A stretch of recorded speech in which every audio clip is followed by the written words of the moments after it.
I was on Twitter the other day and I came around a Twitter thread, and this person was talking about some of the soft skills we ought to master.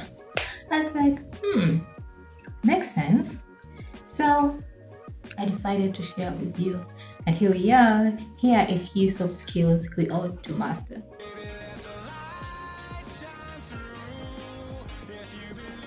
For starters, verbal communication.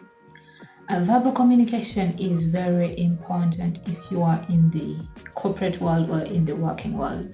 And I think verbal communication is really key, even if you're employed. Why? Because if you need that raise, you gotta speak up. You gotta talk to your boss and explain to them why you're actually deserving of that raise.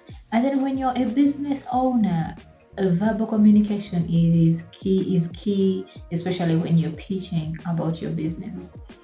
For instance, there's some time back, I attended a summit. I think I shared a video about that summit, and I was given an opportunity to talk about my company. And when I say my company, I mean me and my husband. Now we are married, so we are one. So when I say I mean our company. I was given an opportunity to talk about our company, and let me tell you, I was quaking. I was quaking because it is not really my strength. And I mean, one of the reasons as to why I actually even started this channel was so that I can work on that, because it is not something I am like so comfortable with. I was surely quaking. And for a second there, I wished, time would go by and they wouldn't, call me. But the devil is a liar. Anyway, I was not about to give up. But you know how they say that the brave are not brave because they lack fear, but they are brave because they do it with fear anyway.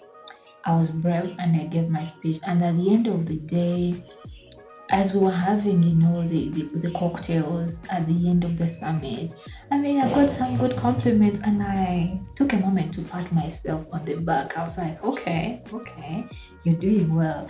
And I did not only get compliments, but I also was able to win over some clients. So verbal communication is key. If you haven't mastered it, take some time out and try to work on it. Secondly, work ethic. We ought to have a good work ethic. I mean, whether you're employed or self-employed or you're just a boss, you ought to have a good work ethic. Don't be the person who just sits in someone's office and all you do the whole day is Facebook or just be on social media or just do your other things without actually carrying out your responsibilities. Don't be the person who always has excuses as to why they didn't deliver on time, as to why they didn't do this and that.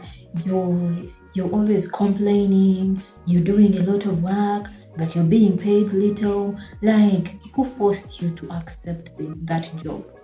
They didn't force you to accept it. So learn the art of actually delivering what you promise to deliver. And for business owners, don't promise what you're not going to deliver to the client. Make sure you deliver what you promise the client. And if at all you've come across you faced any setbacks, don't just keep quiet. Some people, when they promise to deliver something at a certain time and they fail, all they do is they don't pick the client's calls, they just keep quiet. That is wrong. You need to work on your work ethic. Call the client before the deadline. If you're seeing things are not going to happen as you promised, notify the client, tell them the reasons as to why, and believe you me, they'll give you more time because they are also human like us. They'll give you more time and you end up having a win-win situation. And as a born-again Christian, the Bible tells us to be good stewards. So whatever is interested in your hands, make sure you deliver. Have a good work ethic, because at the end of the day, it will take you places. And Another skill to master is business writing. Nowadays it is nowadays when you try to tell someone about you, or we are not limited to the local market. Nowadays you can reach out to other markets, either East Africa or international. And when you're talking out to someone about your business or your endeavors, the first thing they will tell you is, share your profile. Share your profile. I'll share it with my friends. They might be in need of your services, just in case for them they don't need your services at that time. That is why I'm saying business writing is important. You need to know how to, those who are employed, you need to know how to write a CV. You need to know how to write your own profile, and not just go to a cafe and tell the cafe guy, man, I need a CV, do it for me. Like, there's a time you need to actually do it yourself. So business writing, know how to write, a business proposal, a project management plan, things like that. There might not be things you use each and every day, but you ought to take a moment, come up with a template that you can use even for future use. So if you have a business profile, you only, just update it with the latest projects you have worked on. It is not something you have to do each and every day, but it is key and it's important to know how to write such business documents. So yes, if you've been there and you don't know how to write anything, Google. There are a lot of free templates out there you can use to actually come up with something. And by practicing, you get to know which one is better. You keep improving it one day at a time. Teamwork. You ought to learn how to work with people.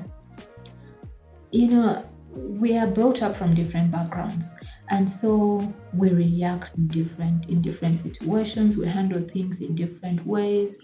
I mean, some people are systematic, others are not, others love working on pressure. They do things on deadlines, but there's no way you're going to succeed working alone. There's no way that is going to happen. So you ought to master the art of working with people, and irrespective of what their personality is or their nature is, you need to master how to work around with different personalities in order to succeed. Because yes, we need each other. This someone might be good at something, but they don't respond to emails. There's someone, they are poor with communication. You need to learn how to work around them. I remember when I was at campus, sometimes they would give us group coursework, and this is what we would do. When they gave us group coursework, we would divide the questions amongst each other, depending on how many we are, and each group would work on a certain question. Then we will come together and merge the content before we could submit. So it's the same art that you need to apply here, the same analogy. When you're working with people on a project, you divide the responsibilities. You'll be like, okay, so I will take on this responsibility, you take on the other, you take on the other, you take on the other. And at this time on this day, we are going to meet up and work out and merge whatever we have done to conclude the project. That way, you're able to carry out your responsibilities without stressing with people. So if you had any challenges in that area, you ought to learn, you ought to master how to work with people, because we need them. And lastly, time management. I must say this is a challenge that I had. I was poor with time management. Whenever I would have an appointment with someone, I would calculate how much time it takes me to drive there. If it's 30 minutes, then I live within those 30 minutes. Yet that is completely wrong, because you need to leave space for unforeseen problems.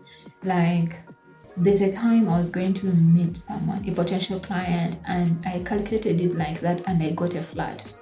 And there was no way I was going to go ahead without first fixing it. But if I had set off an hour or an hour and a half earlier, I would have gotten there in time. When you get to an appointment early, you have actually not gotten there early, you have gotten there on time. If you don't keep time, it's disrespectful to the person you're meeting. It's like you're insinuating for them they had nothing important to do. So they had the luxury of that time to sit there and wait for you.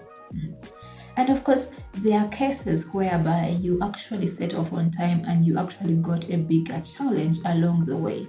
Now, here's the thing, it is better to communicate, call that person and let them know you're going to be running late. If there's anything they can be doing in the meantime, let them do that. That is respectful and be mindful of the other person. So in case you have been the kind of person who sets off at 10 when your meeting is at 10 without communicating with the other person and then you reach there at 11, you ought to change that and master some good time management because it says a lot about you.